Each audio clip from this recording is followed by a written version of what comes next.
살인적인 서해안의 폭풍우가 몰아치던 밤, 검게 칠한 스티로폼과 썩은 널빤지를 주워다 엮은 이 위태로운 뗏목이 두 동강 나기 직전이었습니다.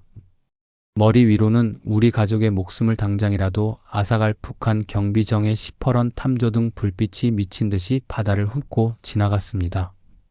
어떠한 소리조차 낼 수 없어 숨을 죽인 채 파도에 휩쓸리지 않으려 아내는 파랗게 질린 어린 아들을 끌어안고 소리 없는 눈물을 흘리고 있었습니다. 여보, 우리 정말 여기서 이렇게 짐승처럼 바다에 빠져 죽는 거 아냐?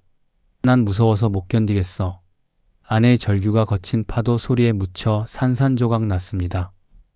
평양 국방과학원에 잘 나가던 30대 연구원이었던 제가 당이 내려준 영광스러운 훈장마저 시궁창에 내버리고 이 죽음의 바다로 뛰어든 이유는 단 하나였습니다. 내 손으로 만든 미사일이 하늘을 날 때 정작 내 새끼는 약을 구하지 못해 숨이 넘어가던 그 잔혹한 지옥에서 어떻게든 벗어나야만 했으니까요. 내 가족을 살릴 약 한 알조차 주지 않는 조국을 원망하며 저는 조국이 겨눈 총구를 등진 채 거친 파도 속으로 몸을 던졌습니다. 손톱이 빠지고 피가 흐르는 줄도 모른 채 저는 끊어지려는 뗏목 밧줄을 부여잡고 온몸으로 버텨냈습니다. 그리고 저 멀리 폭풍우를 뚫고 흐릿하게 다가오는 거대한 군함을 향해 제 남은 생명을 다 바쳐 피를 토하듯 소리쳤습니다. 제발, 우리 가족 좀 살려주시라요. 내 목숨은 다 버릴 테니 내 아내와 자식만은 제발. 지금부터 그날 밤 광활한 서해 바다로 몸을 던져야만 했던 이유를 하나씩 풀어놓겠습니다. 시작하기 전에 구독과 좋아요, 따뜻한 격려의 댓글 한마디 남겨주시면 숨겨진 탈북 이야기들을 가장 먼저 전해드릴게요. 그럼 사연 속으로 들어가 보겠습니다. 평양 국방과학원 대강당의 공기는 차갑고도 무거웠습니다. 수백 명의 연구원과 당 간부들이 내뿜는 숨결이 거대한 천장 아래로 흩어지며 묘한 긴장감을 자아냈습니다. 저는 단상 위에 서서 제 가슴에 달리는 붉은색 훈장을 내려다보았습니다.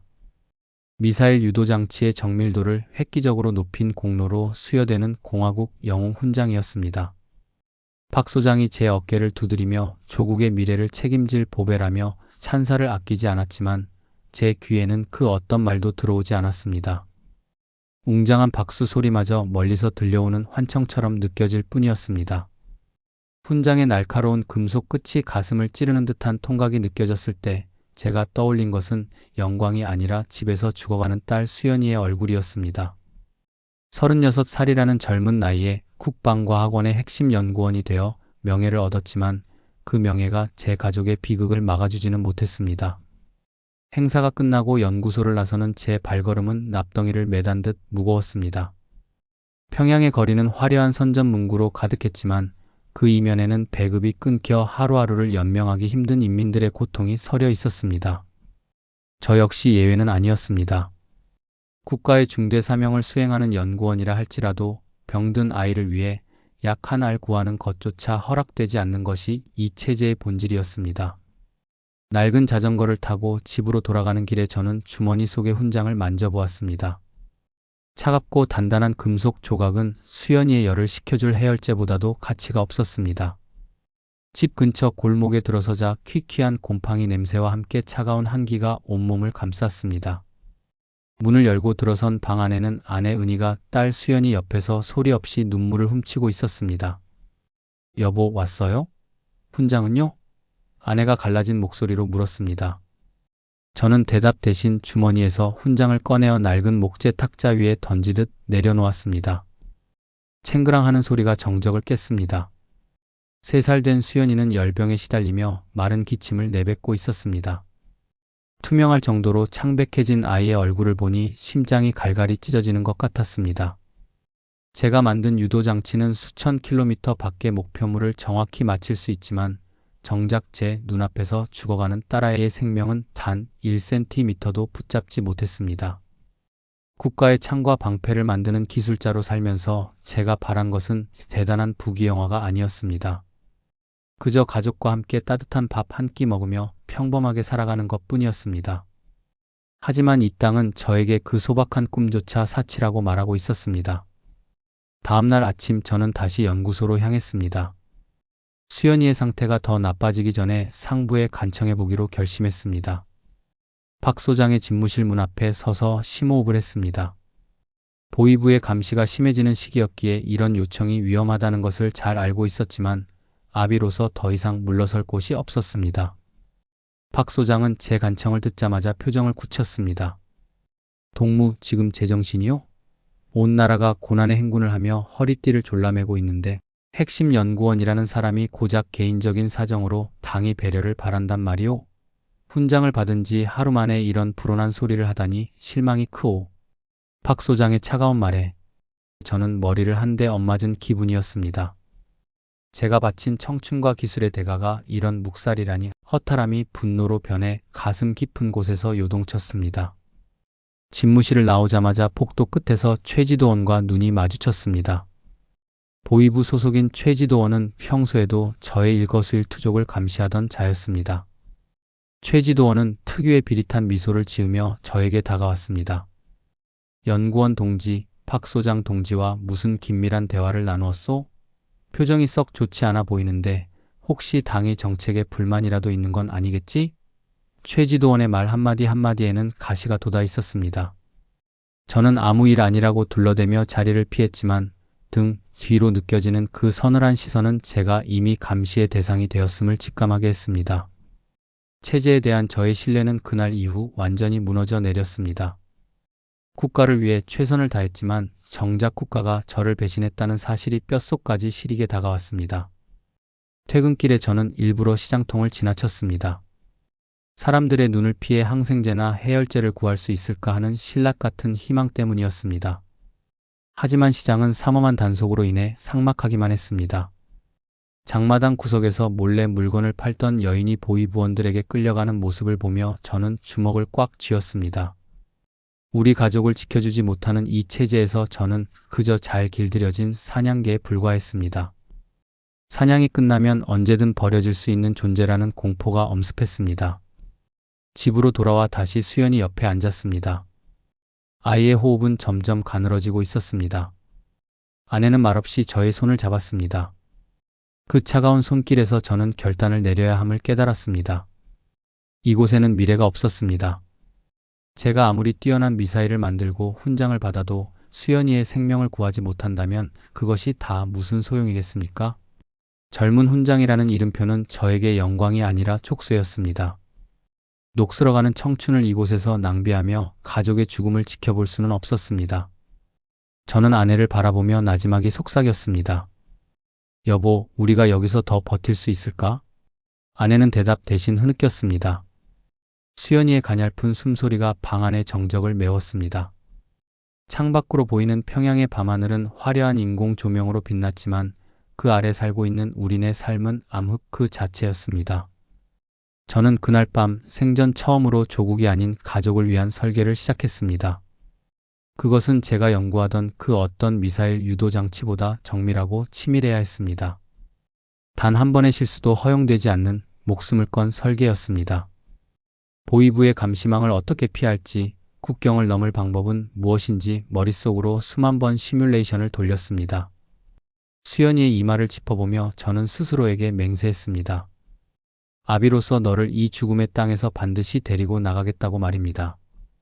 비록 지금은 이름 없는 연구원으로서 숨죽이고 있지만 제 가슴 속에는 이미 탈출이라는 거대한 불꽃이 타오르기 시작했습니다. 훈장은 더 이상 저에게 아무런 의미가 없었습니다. 그것은 그저 탈출 자금을 마련하기 위해 처분해야 할 금속 조각일 뿐이었습니다. 하지만 계획을 세우는 것과 실행하는 것은 전혀 다른 차원의 문제였습니다. 최지도원의 감시는 날이 갈수록 노골적으로 변했습니다. 제가 연구소에서 도서관을 이용하는 횟수나 퇴근 시간이 조금이라도 늦어지면 어김없이 나타나 취조하듯 질문을 던졌습니다.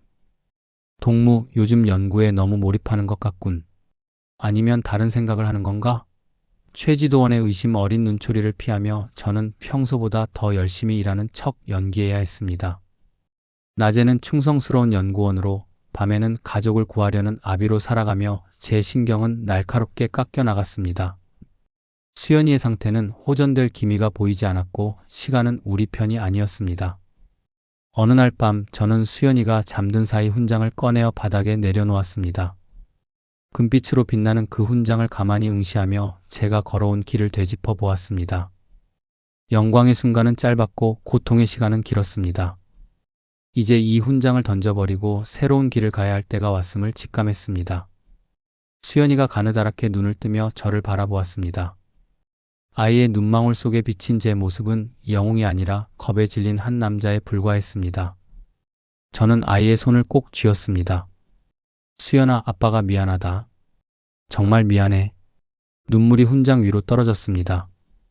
보위부의 감시가 시작된 이 시점에서 탈출을 결심하는 것은 자살 행위나 다름없었지만 가만히 앉아 아이의 죽음을 지켜보는 것보다는 나았습니다. 그렇게 저희 부서진 꿈은 새로운 탈출의 설계도로 다시 그려지기 시작했습니다. 이 연구소에서 보낸 10수년의 세월이 주마등처럼 스쳐 지나갔습니다.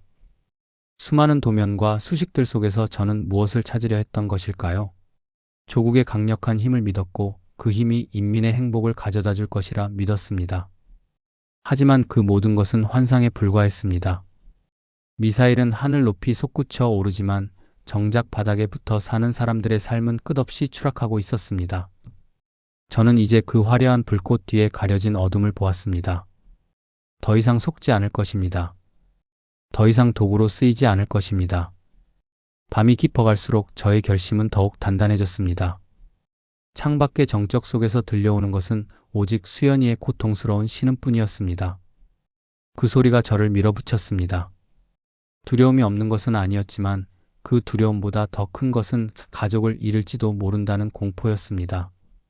저는 낡은 가방을 열어 지도를 펼쳤습니다. 손가락으로 가리킨 그곳, 우리가 가야 할 길은 험난하고 멀었습니다. 하지만 그 끝에는 반드시 빛이 있을 것이라 믿었습니다. 저는 조용히 지도를 접어 가슴품에 넣었습니다. 이제 주사위는 던져졌습니다. 손도 써보지도 못하고 은별이가 하늘나라로 떠난 것은 새벽이었습니다. 숨이 멎은 것을 아내 순이가 먼저 알아챘습니다. 소리조차 내지 못하고 아이를 껴안은 아내의 등이 파들파들 떨리는 것을 보면서 저 리성주는 그 자리에 굳어버렸습니다. 울어야 한다는 것을 알았습니다. 그러나 눈물이 나오지 않았습니다. 가슴 한가운데가 시멘트처럼 굳어버린 느낌이었습니다. 아무것도 느껴지지 않는데 그 아무것도 느껴지지 않는다는 것 자체가 가장 깊은 고통이었습니다. 장례는 조용히 치렀습니다. 이웃에 알리지 않았습니다. 배급도 제대로 받지 못해 굶어가는 집에 아이가 죽었다는 소문이 퍼지면 그것조차 감시의 빌미가 될 수 있는 곳이었습니다. 아내는 사흘 동안 방에서 나오지 않았고 저는 매일 연구원에 출근해 아무 일 없는 사람처럼 앉아 있었습니다. 도면을 펼쳤습니다. 수치를 들여다봤습니다. 그러나 머릿속에서는 단 하나의 생각만 맴돌고 있었습니다. 여기서 나가야 합니다. 은별이를 살리기 위해 시작된 결심이었지만 이제 은별이는 없었습니다. 그럼에도 결심은 사라지지 않았습니다. 오히려 더 선명해졌습니다. 이 체제 안에 남아있는 한 아내마저 같은 방식으로 잃게 될 것이라는 확신이 있었습니다. 그리고 아들 성혁이도 마찬가지였습니다. 10살짜리 아이가 이 땅에서 자라며 무엇을 보고 무엇을 배우게 될지 저는 이미 알고 있었습니다. 탈출 방법을 생각하기 시작한 것은 그 즈음이었습니다. 육로는 처음부터 선택지에 없었습니다. 국경 경비는 날로 강화되고 있었고 안내인에게 의존하는 방식은 발각의 위험이 너무 컸습니다. 무엇보다 저는 연구원 신분이었습니다. 기밀을 다루는 연구원이 사라지면 즉각 수배가 내려집니다. 육지를 통한 도주는 붙잡히는 것과 다름없었습니다. 바다였습니다. 해주에서 서해를 건너면 남한의 섬들이 있었습니다. 거리상으로는 불가능하지 않았습니다. 물론 경비정이 있었고 레이더가 있었고 사선이 그어져 있었습니다. 그러나 저는 연구원이었습니다. 유도장치를 개발하면서 전파 반사와 도료의 관계에 대해 누구보다 깊이 공부해온 사람이었습니다. 스텔스 기술의 원리를 이론으로만이 아니라 수치로 이해하고 있는 사람이었습니다. 그 기술을 뗏목에 적용할 수 있다면 어떨까 하는 생각이 처음 떠오른 순간을 아직도 기억합니다. 연구원 식당에서 혼자 밥을 먹다가 숟가락을 내려놓으며 멍하니 앉아있던 어느 오후였습니다. 터무니없는 생각이라고 여겼습니다. 동시에 이것이 유일한 방법일 수도 있다고 느꼈습니다. 스티로폼은 부력이 뛰어납니다. 가볍고 구하기도 어렵지 않습니다. 여러 장을 묶어 결합하면 성인 3명을 충분히 띄울 수 있는 뗏목이 됩니다. 문제는 레이더에 포착되지 않아야 한다는 것이었습니다. 그것을 위해서는 전파를 흡수하거나 분산시키는 도료가 필요했습니다. 저는 연구소에서 다뤄온 미사일 도장 기술 중에서 응용 가능한 성분들을 머릿속으로 조합하기 시작했습니다. 재료를 직접 반출할 수는 없었습니다. 연구원에서 나가는 물건은 모두 기록됩니다. 대신 저는 장마당에서 구할 수 있는 것들을 떠올렸습니다. 숯가루, 흑연 성분의 먹물, 산화철이 들어간 녹방지 페인트. 완벽하지는 않았지만 전파 반사를 어느 정도 줄이는 효과는 낼 수 있을 것이라 판단했습니다. 스티로폼을 모으기 시작했습니다. 아파트 단지 뒤편 쓰레기 집화장에 스티로폼은 늘 버려져 있었습니다. 생선 상자, 가전제품, 포장재, 무너진 단열재 조각들이었습니다. 저는 이른 새벽이나 늦은 밤에 한두 장씩 가져왔습니다. 연구원 가방 안에 넣거나 낡은 포대자루에 담아 마치 쓰레기를 수거하는 척 들고 왔습니다. 집안 창고 구석에 쌓아두고 낡은 천으로 덮어놓았습니다. 아내에게는 말하지 않았습니다. 아직 때가 아니었습니다. 아내가 알게 되면 말릴 것이고 말리다가 무너질 것이고 그 흔들림이 바깥으로 새어나갈 수 있었습니다. 이 계획은 아무도 눈치채지 못하는 상태에서 완성되어야 했습니다. 문제는 어느 날 밤 불쑥 찾아왔습니다. 스티로폼 조각을 포대자루에 구겨넣고 막 자리를 뜨려던 참이었습니다. 쓰레기장 입구 쪽에서 발소리가 들렸습니다. 손전등 불빛이 흔들렸습니다. 저는 반사적으로 쪼그려 앉아 쓰레기 더미 뒤에 몸을 숨겼습니다. 심장이 귀 안에서 울렸습니다. 인민반장 박동무였습니다. 60 가까운 나이에 허리가 굽었지만 눈이 매서운 사람이었습니다. 이 구역 반원들의 동태를 누구보다 세심하게 살피는 것으로 알려진 인물이었습니다. 손전등이 스티로폼 더미를 비췄습니다. 그리고 그 옆에 쪼그리고 앉은 저를 비췄습니다. 리 동무, 이 밤에 여기서 뭘 하는 거요? 머릿속이 하얗게 됐습니다. 1초도 되지 않는 그 순간 저는 선택해야 했습니다.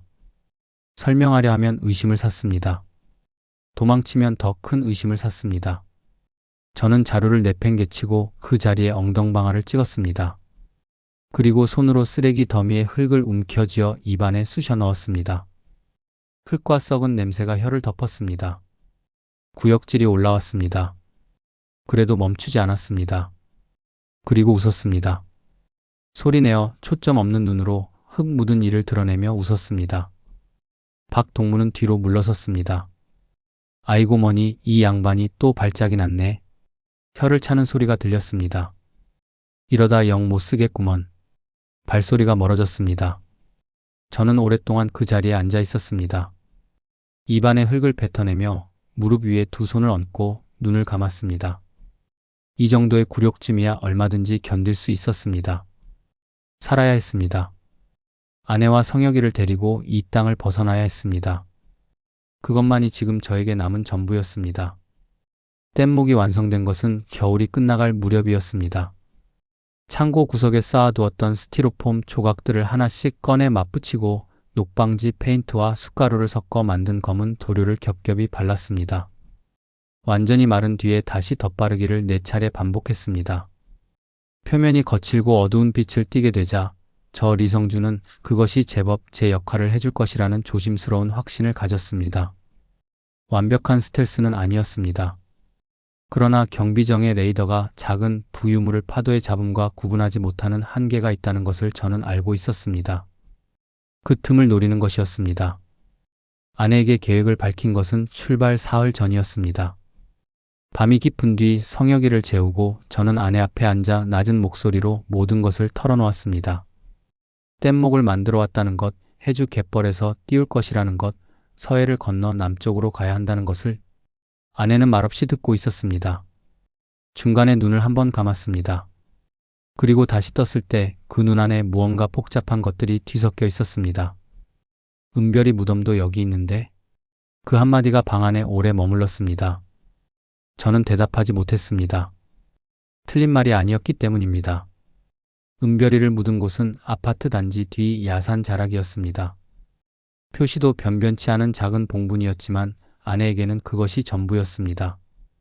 그 자리를 두고 떠나는 것이 무엇을 의미하는지 저는 알고 있었습니다. 은별이가 바란 것은 우리가 살기를 바랄 거야. 아내는 대답하지 않았습니다. 그날 밤은 그렇게 끝났습니다. 그러나 출발 전날 밤 보이부의 움직임이 심상치 않다는 것을 느꼈습니다. 연구원에서 돌아오는 길에 평소와 다른 차량 한 대가 골목 어귀에 서 있었습니다. 창문이 닫혀 있었고 시동이 걸려 있었습니다. 아무것도 아닐 수도 있었습니다. 그러나 저는 그 아무것도 아닐 수도 있다는 가능성에 더 이상 기댈 수가 없었습니다. 그날 밤 자정을 넘기자마자 저는 아내를 깨웠습니다. 지금 가야 합니다. 아내의 눈이 커졌습니다. 오늘 밤이요? 목소리가 떨렸습니다. 저는 고개를 끄덕였습니다. 아내는 잠시 굳어 있다가 천천히 몸을 일으켰습니다. 성혁이를 조심스럽게 흔들어 깨웠습니다. 아이는 영문도 모른 채 눈을 비볐습니다. 조용히 해야 한다. 알겠지? 성혁이는 작게 고개를 끄덕였습니다. 10살짜리 아이의 눈에도 이것이 보통 일이 아님을 느끼는 기색이 역력했습니다. 창고에서 뗏목을 꺼냈습니다. 분리해서 포대에 나눠 담아두었던 것을 등에 치고 나눠들었습니다. 최소한의 물과 건빵 몇 봉지, 방수천으로 감싼 나침반 하나가 전부였습니다. 그 외에는 아무것도 가져가지 않았습니다. 가져갈 것이 없었습니다. 해주 외곽 갯벌까지는 걸어서 2시간이 넘는 거리였습니다. 큰 길을 피해 논두렁과 야산 사이 소로를 골랐습니다. 금음날이었습니다. 달이 없었습니다. 하늘에는 별만 있었고 그 빛만으로는 발밑이 겨우 보일 정도였습니다. 성혁이의 손을 아내가 잡고 아내의 손목을 제가 잡았습니다. 세 사람이 한 덩어리처럼 어둠 속을 걸었습니다. 갯벌 입구에 다다랐을 때 시각은 새벽 2시를 넘기고 있었습니다. 짠 냄새가 코를 찔렀고 발이 진흙 속으로 빠져들었습니다. 뗏목을 조립했습니다. 손이 떨렸습니다. 냉기 때문인지 두려움 때문인지 구분이 되지 않았습니다. 스티로폼 조각들을 맞추고 밧줄로 단단히 묶었습니다. 도료가 칠해진 표면은 어둠 속에서 더욱 검게 보였습니다. 뗏목을 물 쪽으로 밀려던 순간이었습니다. 아내가 주저앉았습니다. 갑자기였습니다. 무릎이 꺾이듯 그대로 갯벌 위에 내려앉더니 두 손으로 얼굴을 감쌌습니다. 목이 막힌 듯한 소리가 새어나왔습니다. 울음이었습니다. 그러나 소리를 낼 수 없는 울음이었습니다. 못 가겠어요. 이건 죽으러 가는 거예요. 저는 아내 곁에 쪼그려 앉았습니다. 아내의 손을 잡으려 했지만 아내는 손을 뿌리쳤습니다. 저 바다에 들어가면 끝이에요. 잡히면 수용소고 못 건너면 그냥 죽는 거잖아요. 성혁이까지 데리고 이걸 왜 하는 거예요? 멀리서 개 짖는 소리가 들렸습니다. 한 번이 아니었습니다. 연속으로 짖었고 소리가 가까워지고 있었습니다. 순찰대였습니다. 갯벌 쪽으로 오는 것인지는 알 수 없었지만 이 방향이 아니라는 보장도 없었습니다. 시간이 없었습니다. 저는 아내의 두 어깨를 두 손으로 잡았습니다. 있는 힘을 다해 눈을 마주쳤습니다. 어둠 속에서도 아내의 눈이 보였습니다. 공포와 슬픔과 분노가 한꺼번에 담긴 눈이었습니다. 여보, 들어봐요. 여기 남으면 우리는 어차피 끝이에요. 제가 보이부 눈에 걸렸기 때문에 기회는 길어야 며칠. 수용소에서 죽는 것과 바다에서 죽는 것 중에 하나를 골라야 한다면 나는 바다를 택하겠어요. 그 바다 건너에 살 수 있는 땅이 있으니까.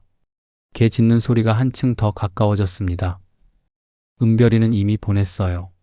성혁이만은 살려야 합니다. 아내의 표정이 굳었습니다. 그리고 천천히 눈을 감았습니다. 눈물이 뺨을 타고 흘렀습니다. 긴 침묵이었습니다. 그 침묵이 몇 초인지 몇 분인지 알 수 없었지만 저에게는 평생처럼 느껴졌습니다. 아내가 일어섰습니다. 아무 말도 하지 않았습니다.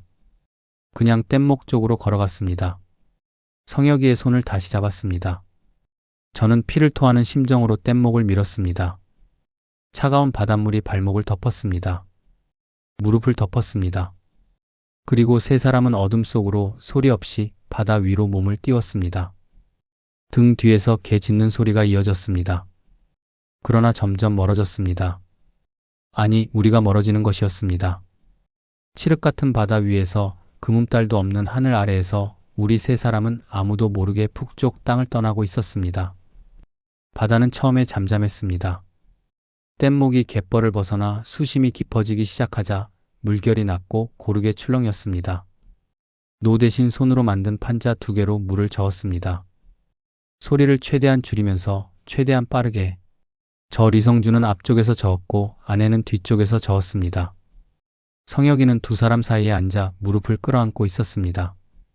아이는 아무것도 묻지 않았습니다. 그저 눈을 크게 뜨고 어둠 속을 바라보고 있었습니다. 하늘에는 별이 많았습니다. 금음날이라 달이 없는 대신 별빛이 유난히 선명했습니다. 나침반을 손에 쥐고 방향을 확인했습니다. 서남쪽이었습니다. 해류가 어느 방향으로 흐르는지 완벽히 알 수는 없었지만 방향만 잃지 않으면 된다고 스스로를 다독였습니다. 1시간쯤 지났을까요? 해안선의 불빛이 아득해졌습니다. 완전히 사라지지는 않았지만 이제 저 불빛들이 우리를 해칠 수 없는 거리가 됐다는 느낌이 처음으로 들었습니다. 아내가 짧게 숨을 내쉬는 소리가 들렸습니다. 저도 모르게 쥐고 있던 판자를 조금 느슨하게 쥐었습니다. 그 순간이었습니다. 멀리서 빛이 났습니다. 처음에는 별빛인가 싶었습니다. 그러나 별빛이 아니었습니다. 수평선 가까이에서 흰빛 한 줄기가 천천히 움직이고 있었습니다. 탐조등이었습니다. 경비정이었습니다. 손이 굳었습니다. 판자를 잡은 손가락에 힘이 들어갔다가 그대로 멈췄습니다. 탐조등은 넓고 강했습니다. 바다 위를 좌우로 훑으며 천천히 체계적으로 이동하고 있었습니다. 그 빛이 닿는 곳은 나처럼 환해졌습니다. 우리가 그 빛 안에 들어가는 순간 모든 것이 끝났습니다. 엎드려. 저는 속삭였습니다. 말이라고 부르기도 어려운 소리였습니다. 입술만 움직인 것에 가까웠습니다. 아내가 성혁이를 끌어안고 뗏목 바닥에 납작 엎드렸습니다. 저도 몸을 낮췄습니다. 뗏목이 출렁였습니다. 출렁임이 탐조등에 포착될까봐 숨을 죽이며 몸의 무게 중심을 고르게 나눴습니다. 탐조등이 가까워졌습니다. 경비정의 엔진 소리가 낮게 들리기 시작했습니다. 둔탁하고 규칙적인 소리였습니다. 저는 뗏목에 바짝 엎드린 채 눈만 들어 빛의 방향을 확인했습니다. 경비정은 우리 쪽으로 직접 오는 것이 아니라 평행하게 이동하고 있었습니다. 그러나 탐조등의 각도가 조금만 바뀌면 우리가 있는 방향을 비출 수 있었습니다.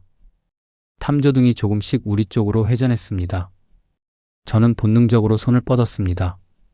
아내의 머리를 잡았습니다. 그리고 바닷물 속으로 눌렀습니다. 아내는 저항하지 않았습니다. 그 순간 아내도 알고 있었을 것입니다. 고개를 물 밖으로 내밀고 있으면 탐조등의 얼굴이 반사될 수 있다는 것을. 저는 다른 손으로 성혁이를 안았습니다. 아이의 뒷머리가 손바닥 안에서 떨렸습니다. 탐조등이 뗏목 바로 앞을 흘렀습니다. 하얀 빛이 코앞의 수면을 밝혔습니다. 물 위의 빛이 너무 밝아서 눈을 감아도 눈꺼풀 안쪽이 빨개질 정도였습니다. 숨을 쉬지 않았습니다. 쉴 수가 없었습니다. 폐가 조여드는 것을 느끼면서도 몸 어느 부분도 움직이지 않았습니다. 1초가 지났습니다. 2초가 지났습니다. 빛이 조금씩 옆으로 이동했습니다. 수면의 밝음이 옅어졌습니다. 저는 그제야 아내와 성혁이에게서 손을 뗐습니다. 아내가 물 밖으로 얼굴을 들었습니다. 숨을 들이쉬는 소리가 작지만 날카롭게 났습니다. 성혁이도 고개를 들었습니다. 아이의 얼굴에 물이 흘렀습니다. 입술이 파랗게 질려 있었습니다. 경비정은 계속 이동했습니다. 탐조등도 멀어졌습니다. 엔진 소리가 서서히 낮아졌습니다. 저는 뗏목 위에 이마를 댔습니다. 스티로폼의 거친 표면이 이마에 닿았습니다. 눈을 감았습니다. 전신이 떨렸습니다. 추위 때문인지 공포 때문인지 몰랐습니다. 아마 둘 다였을 것입니다. 얼마나 그렇게 있었는지 모릅니다. 아내가 제 손을 더듬어 잡았습니다. 차갑고 젖은 손이었습니다. 저도 아내의 손을 잡았습니다. 아무 말도 하지 않았습니다. 말이 필요하지 않았습니다. 추위에 떨면서도 성혁이가 작은 목소리로 말했습니다. 아버지, 별이 많아요. 저는 고개를 들었습니다. 하늘을 봤습니다. 성혁이의 말이 맞았습니다. 별이 많았습니다. 그 많은 별 중 어느 것이 은별이인지 알 수 없었습니다. 그러나 저는 그 별들 중 하나를 바라보며 입술을 꾹 다물었습니다. 경비정이 지나간 방향의 반대쪽으로 최대한 조용히, 최대한 깊은 바다를 향해 나아갔습니다. 레이더망이라 부를 수 있는 구역을 완전히 벗어나기 전까지는 단 한순간도 긴장을 놓을 수 없었습니다. 탐조등이 다시 나타나지 않기를 빌면서 소리 없이 바닷물을 저었습니다. 바다는 우리가 거기 있다는 것을 알고 있는 것처럼 고요했습니다. 그 고요함이 무서웠습니다. 파도 하나, 바람 한 줄기마저 다음 순간 우리를 집어삼킬 것처럼 느껴졌습니다. 그러나 저는 판자를 놓지 않았습니다. 아내도 놓지 않았습니다. 레이더 구역을 벗어났다고 판단한 것은 새벽 4시가 가까워질 무렵이었습니다. 그때서야 저는 처음으로 깊은 숨을 들이쉬었습니다. 짠 바다 냄새가 폐 깊숙이 들어왔습니다. 아직 남쪽 땅은 보이지 않았습니다.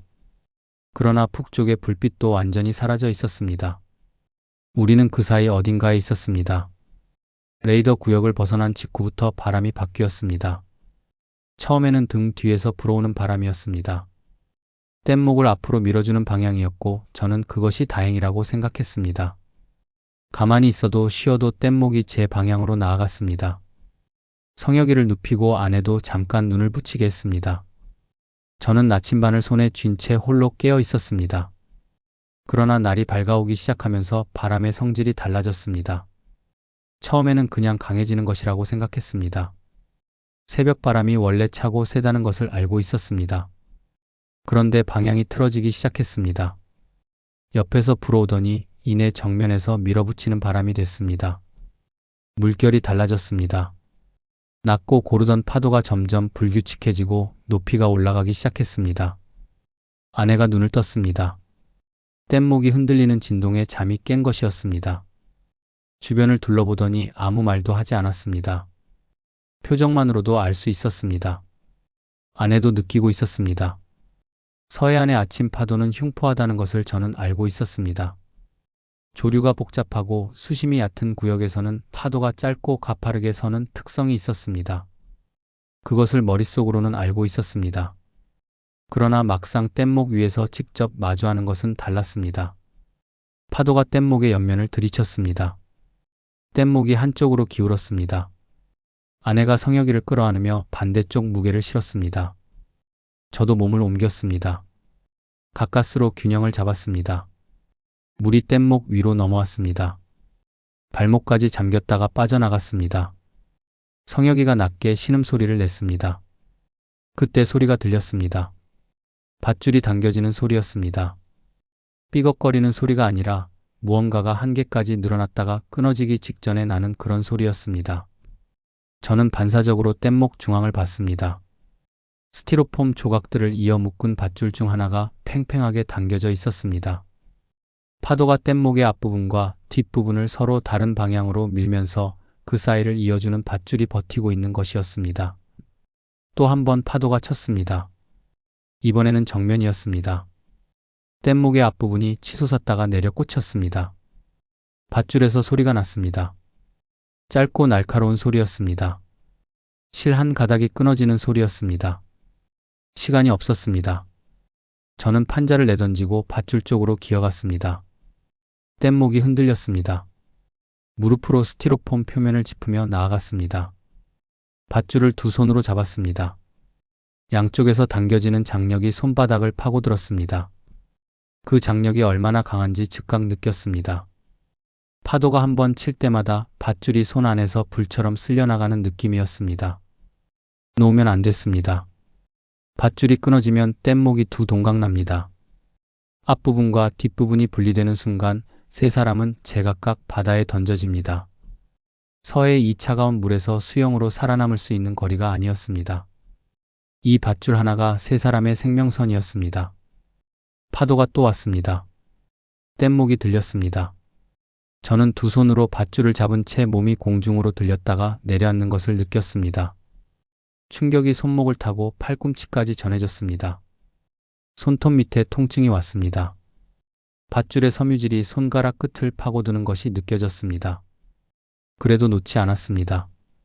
아내가 소리쳤습니다. 소리를 지르면 안 된다는 것을 이미 잊어버린 것처럼, 그러나 그것을 나무랄 수 없는 순간이었습니다. 성준 씨 손에서 피가 나요. 저는 고개를 돌리지 않았습니다. 알고 있었습니다. 손바닥에서 따뜻한 것이 흘러내리는 것이 느껴졌습니다. 밧줄이 살을 파고든 것이었습니다.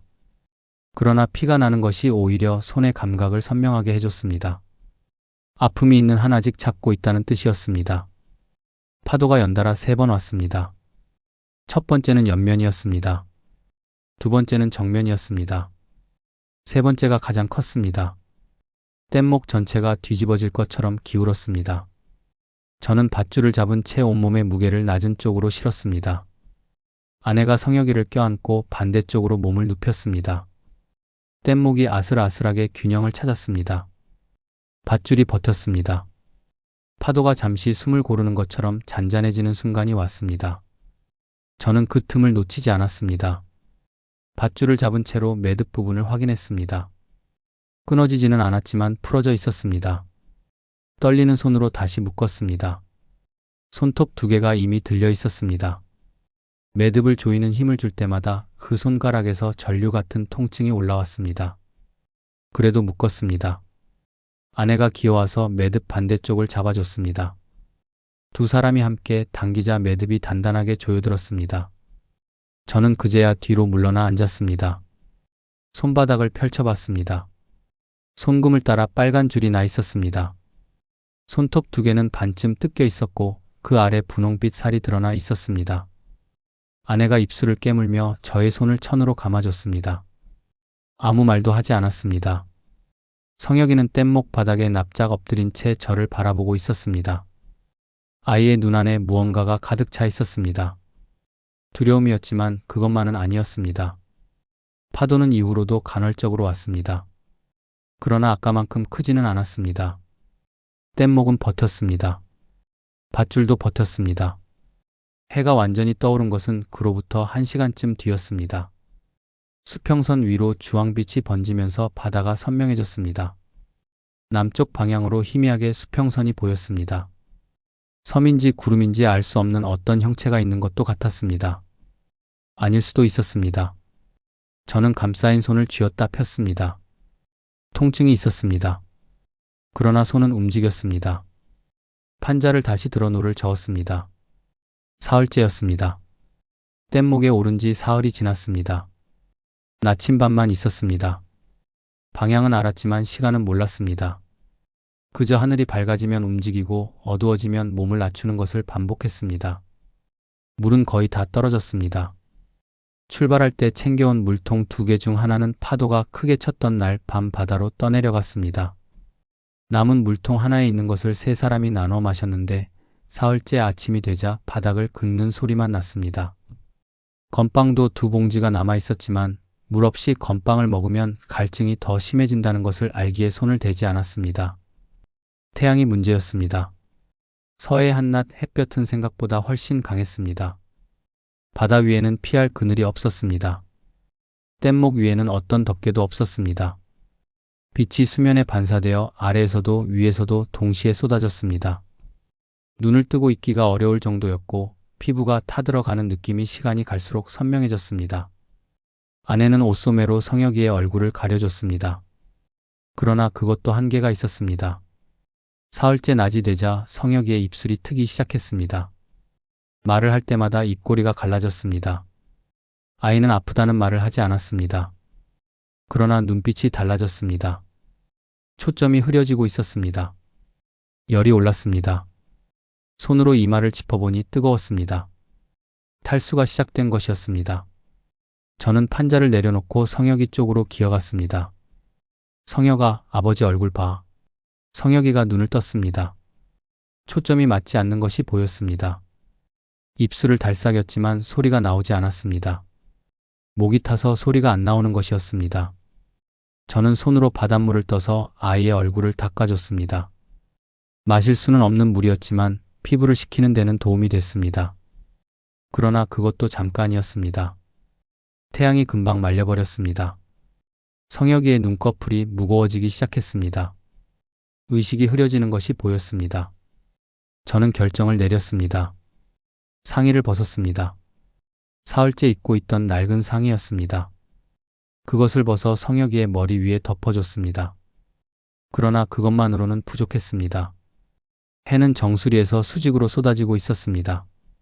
천 하나로는 막을 수 없었습니다. 저는 성혁이 위로 몸을 숙였습니다. 그리고 제 맨등으로 아이에게 쏟아지는 햇볕을 막았습니다. 등이 달궈지기 시작하는 데는 오래 걸리지 않았습니다. 처음에는 따뜻한 정도였습니다. 곧 뜨거워졌습니다. 그리고 타들어가는 느낌이 왔습니다. 피부 위에서 무언가가 조여드는 것 같은, 살갗 아래까지 열기가 파고드는 것 같은 느낌이었습니다. 그러나 저는 몸을 일으키지 않았습니다. 성혁이가 제 그늘 안에 있었습니다. 그 그늘을 빼앗길 수 없었습니다. 얼마나 지났을까요? 등의 감각이 무뎌지기 시작했습니다. 처음에는 타는 듯 하던 것이 어느 순간부터 그냥 뜨겁기만 했습니다. 그리고 그 뜨거움마저 점점 멀어지는 느낌이 됐습니다. 살같이 익어가고 있다는 것을 머리로는 알았지만 몸이 느끼는 것은 점점 둔해졌습니다. 아내가 옆에서 제 손을 잡았습니다. 아무 말도 하지 않았습니다. 그냥 잡았습니다. 차갑고 거칠어진 손이었습니다. 저도 잡았습니다. 감싸인 손에서 통증이 올라왔지만 그 손을 놓지 않았습니다. 아내의 손이 떨리고 있었습니다. 울고 있는 것이었습니다. 소리 없이 울고 있었습니다. 눈물이 뺨을 타고 흘러내려 뗏목 위에 떨어지는 것이 보였습니다. 저는 아내를 바라봤습니다. 아내는 정면을 보고 있었습니다. 수평선을 보는 것인지 아무것도 보지 않는 것인지 알 수 없었습니다. 그 눈이 너무 깊어서 저는 말을 꺼낼 수가 없었습니다. 그냥 손을 더 꽉 쥐었습니다. 성혁이의 숨소리가 조금 안정됐습니다. 제 그늘 안에서 아이는 눈을 감고 있었습니다. 의식을 잃은 것인지 잠이 든 것인지 경계가 불분명했습니다. 그러나 가슴이 오르내리고 있었습니다. 숨은 쉬고 있었습니다. 그것만으로 충분했습니다.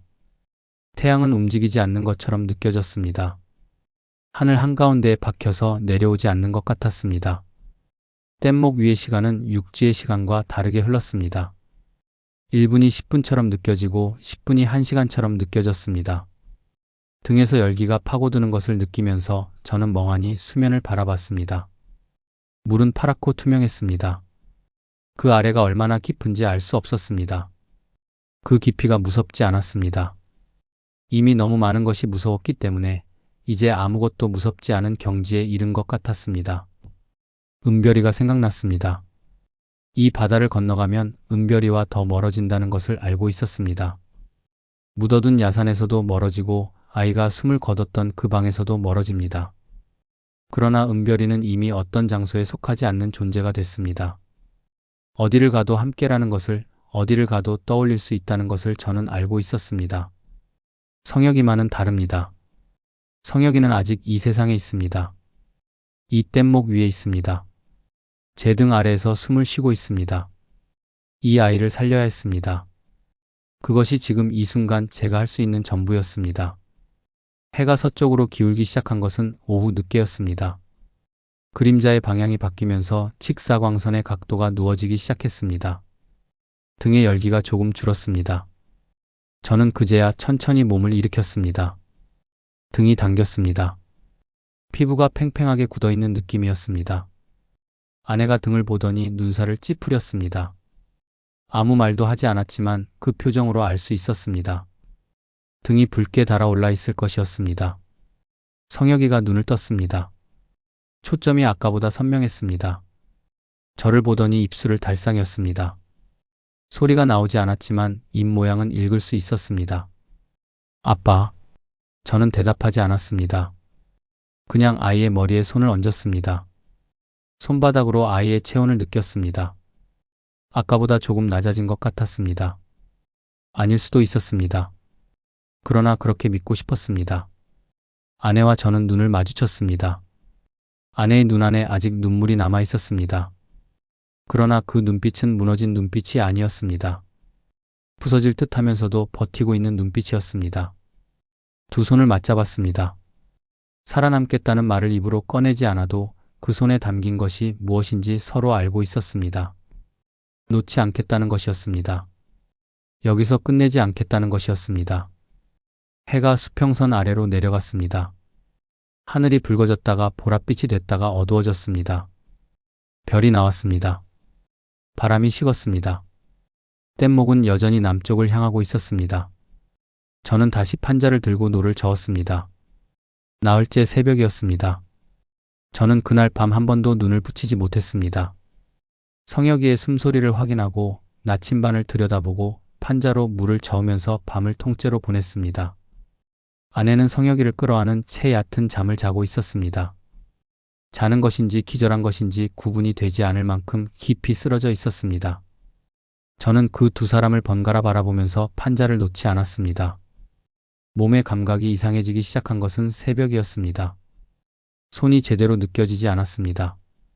판자를 잡고 있는 것은 알았지만 손가락이 하나씩 붙어 있는 느낌이 없었습니다. 발도 마찬가지였습니다. 뗏목 위에 발을 짚고 있는 것은 알았지만 발바닥의 감각이 멀었습니다. 탈수와 굶주림과 사흘 넘는 노출이 한꺼번에 몸을 갉아먹고 있었습니다. 눈꺼풀이 무거워졌습니다. 거기서 잠들면 안 된다는 것을 알았습니다.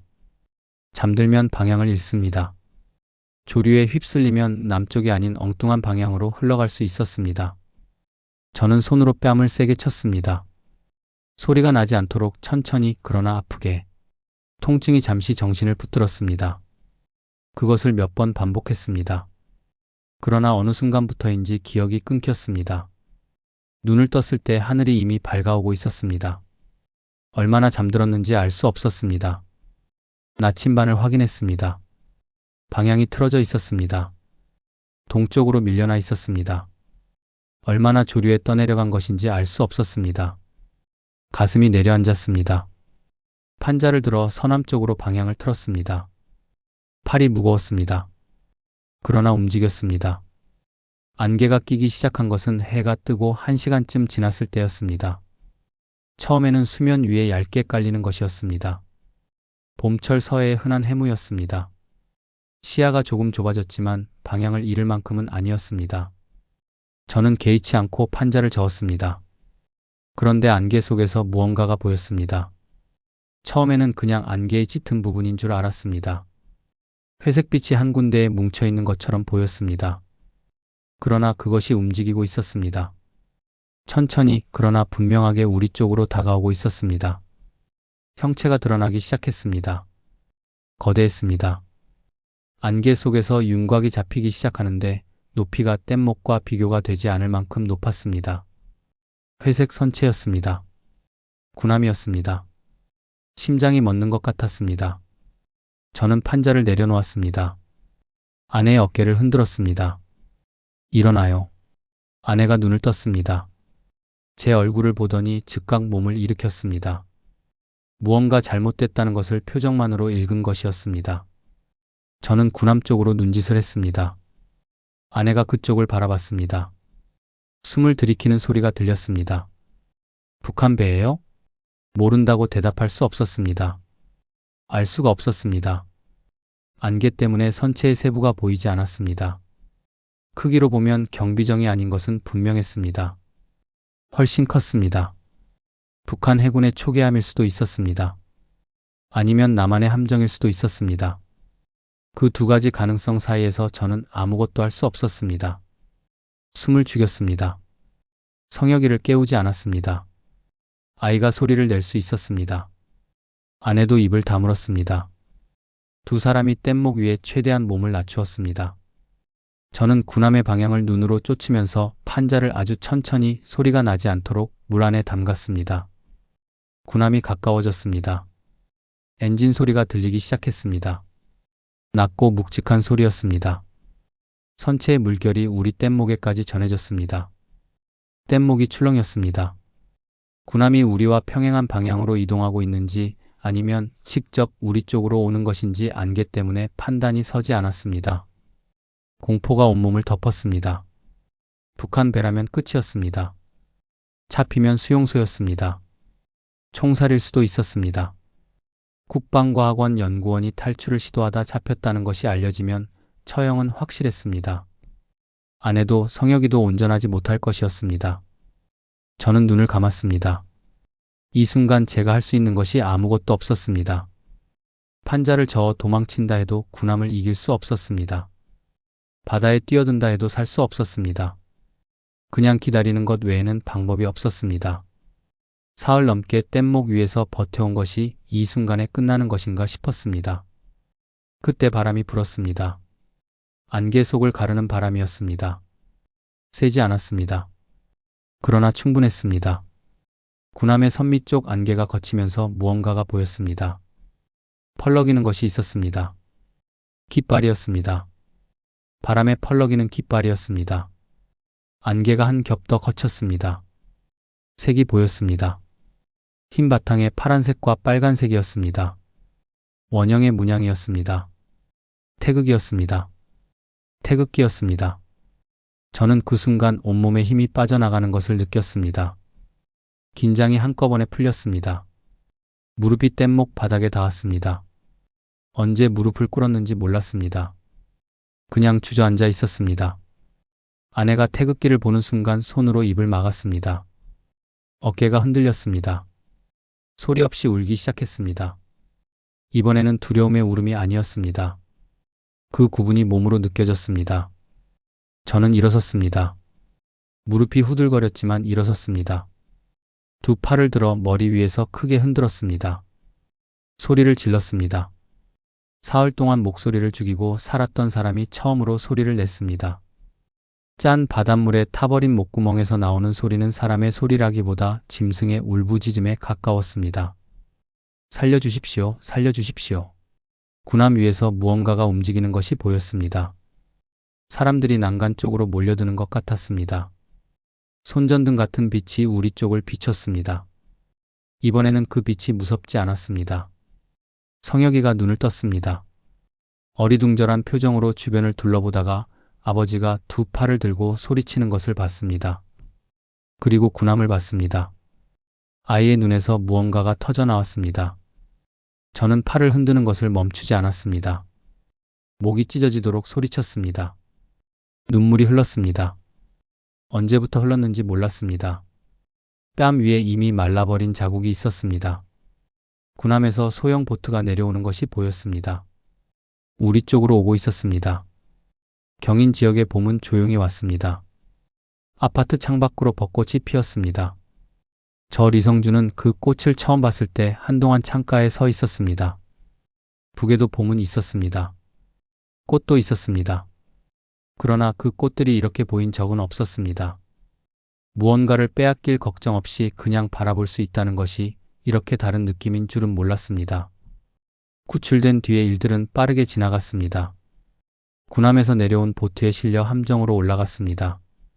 군인들이 담요를 씌워줬습니다. 누군가 물을 건넸습니다. 물을 받아 마시는 순간 손이 떨렸습니다. 성혁이는 즉각 의무실로 옮겨졌습니다. 탈수 증세가 심각하다고 했습니다. 아내는 성혁이 곁을 떠나지 않으려 했고 군의관이 아내도 함께 눕혀서 수액을 놔줬습니다. 저는 그 모습을 문 밖에서 바라봤습니다. 그제야 다리가 풀렸습니다. 복도 벽에 등을 기대고 그대로 주저앉았습니다. 등이 벽에 닿는 순간 화상 입은 살같이 쓰렸습니다. 그러나 일어나지 않았습니다. 한동안 그렇게 앉아 있었습니다. 눈물이 나오지 않았습니다. 그냥 멍했습니다. 살아있다는 것이 실감나지 않는 상태였습니다. 합동신문소에서의 조사는 길었습니다. 국방과학원 연구원이라는 신분이 알려지자 여러 기관에서 사람들이 왔습니다. 질문이 많았습니다. 저는 아는 것을 말했습니다. 기밀에 해당하는 것들도 있었습니다. 망설임이 없었다고 하면 거짓말이었습니다. 그러나 그 기밀들로 만들어진 것들이 결국 어디에 쓰였는지를 생각하면 망설임은 오래가지 않았습니다. 은별이를 죽인 체제의 기밀을 지킬 이유가 저에게는 없었습니다. 조사가 끝나고 하나원에서 정착 교육을 받았습니다. 나만의 사회 구조, 법, 경제 시스템, 의료 체계에 대해 배웠습니다. 처음에는 모든 것이 낯설었습니다. 마트에서 물건을 살 때 돈을 내면 된다는 것을 머리로는 알았지만 몸이 따라가지 못했습니다. 처음 혼자 마트에 간 날 계산대 앞에서 한참을 머뭇거렸습니다. 아무도 뭐라고 하지 않았습니다. 그게 오히려 낯설었습니다. 성혁이는 빨랐습니다. 아이들은 원래 빠릅니다. 학교에 들어간 지 2달이 지나자 성혁이는 친구를 사귀었습니다. 사투리 때문에 놀림을 받은 적도 있다고 나중에 털어놓았습니다. 그러나 성혁이는 울지 않았다고 했습니다. 아버지가 더 어려운 것도 버텼잖아요. 아이의 그 말을 들었을 때 저는 고개를 돌려야 했습니다. 눈물을 보이고 싶지 않아서였습니다. 직장을 구한 것은 남한에 온 지 8달째였습니다. 국방과학원 경력을 어떻게 활용할 수 있는지 상담을 받았습니다. 민간 방위산업체 중 한 곳에서 연구직으로 채용하고 싶다는 연락이 왔습니다. 면접을 보러 가던 날 아침 아내가 넥타이를 매줬습니다. 북에 있을 때도 명절에만 매던 것이었습니다. 아내의 손가락이 넥타이 매듭을 조이면서 잠깐 멈췄습니다. 그리고 조용히 말했습니다. 잘 다녀와요. 그 말이 얼마나 많은 것을 담고 있는지 저는 알고 있었습니다. 그냥 잘 다녀오라는 말이 아니었습니다. 여기서부터 시작하자는 말이었습니다. 이제는 빼앗기지 않겠다는 말이었습니다. 면접은 무사히 통과했습니다. 출근 첫날 연구동 복도를 걸으면서 저는 이상한 기분을 느꼈습니다. 국방과학원 복도와 비슷하게 생긴 공간이었습니다. 형광등이 켜져 있었고 사람들이 각자의 자리에서 일하고 있었습니다. 그러나 달랐습니다. 어딘가가 달랐습니다. 한참 뒤에야 그것이 무엇인지 알았습니다. 두려움이 없었습니다. 복도를 걷는데 등 뒤를 의식하지 않아도 됐습니다. 그것이 달랐습니다. 37의 봄이었습니다. 그것은 저에게 첫 번째 봄이었습니다. 나이로 따지면 37번째 봄이었지만 두려움 없이 맞이하는 봄은 그것이 처음이었습니다. 꽃이 피어도 빼앗기지 않고 아침이 와도 무서운 날이 아닌 봄이었습니다. 어느 저녁 퇴근하고 돌아와 손을 씻다가 거울 앞에 섰습니다. 손을 들여다봤습니다. 오른손 검지와 중지에 흉터가 있었습니다. 손톱이 빠졌던 자리였습니다. 손톱은 다시 자랐습니다. 그러나 손톱 밑에 살은 매끄럽지 않았습니다. 울퉁불퉁하게 아문 자국이 남아 있었습니다. 그것은 영원히 그 모양 그대로일 것이었습니다. 저는 그 흉터를 한동안 바라봤습니다. 이 흉터가 생긴 밤을 기억했습니다. 밧줄을 놓지 않았던 밤이었습니다. 파도가 3번 연달아 쳤고 손톱이 들리는 통증 속에서도 뗏목이 2 동강 나지 않도록 버텼던 밤이었습니다. 그 밤이 없었다면 지금의 아침이 없었습니다. 흉터는 지워지지 않는 기억이었습니다. 그러나 그 기억이 저를 이 자리까지 데려온 것이기도 했습니다. 무너지지 않으려 버틴 흔적이었고 포기하지 않은 증거였습니다. 부끄럽지 않았습니다. 오히려 이 손으로 이제 다른 것을 만들 수 있다는 것이 그 가능성이 손바닥 안에 있는 것 같았습니다. 그날 밤 잠자리에 들기 전 저는 창가에 앉았습니다. 불을 끄지 않았습니다. 북에서는 전기가 자주 끊겼습니다. 불을 켜놓을 수 있다는 것이 아직도 때로는 사치처럼 느껴졌습니다. 그 불빛 안에서 저는 흉터진 손을 무릎 위에 내려놓고 북쪽 하늘을 바라봤습니다. 은별아. 소리 내지 않았습니다. 입안에서만 이름을 불렀습니다. 아버지는 살아있단다. 성혁이도 잘 있어. 엄마도 잘 있어. 우리가 못 지켜줘서 미안하다. 내가 있었던 자리는 아무것도 채울 수 없다는 것을 알고 있어. 그러나 너 때문에 아버지가 여기까지 왔어. 내가 있었기에 아버지가 포기하지 않았어. 창밖에 별이 있었습니다. 많지 않았습니다. 도시의 밤은 북의 금음달 아래 바다보다 밝았고 그 밝음이 별을 지웠습니다. 그러나 한두 개는 보였습니다. 저는 그중 하나를 바라봤습니다. 어느 것인지는 알 수 없었습니다. 그래도 괜찮았습니다. 그 별 하나를 바라보며 저는 나지막이 속삭였습니다. 잘 자거라, 은별아. 방 안은 조용했습니다. 옆방에서 성혁이의 숨소리가 들렸습니다. 규칙적이고 깊은 숨소리였습니다. 잘 자고 있었습니다. 아내가 이불을 당기는 소리가 들렸습니다. 저는 창가에서 일어났습니다.